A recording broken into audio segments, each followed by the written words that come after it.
Trekker ও ডাম্পারের সংঘর্ষে আহত প্রায় 15 জন, 5 জন নিহত বলে সূত্রের খবর। রবিবার সকাল 11টা নাগাদ ঘটনাটি ঘটে বহরমপুর রাজ্য সড়কের গোকর্ণ পাওয়ার হাউস সংলগ্ন এলাকায়। ডাম্পারের ধাক্কায় ট্রেকার দুটি দুমড়ে মুচড়ে যায়। পুলিশ এসে পরিস্থিতি নিয়ন্ত্রণ করে।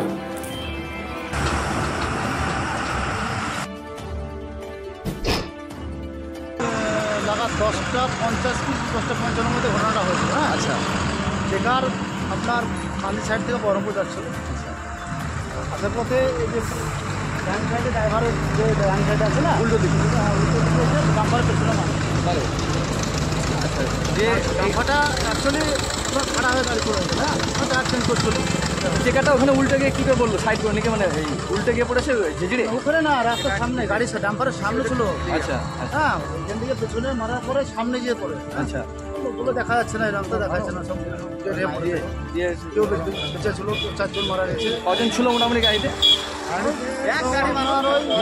আপনার মোটামুটি 15 জন ধরেন। 3টে বাচ্চা ছিল, ওরা বেঁচে গিয়ে 15 জন ছিল। দেখছেন এএসআর নিউজ।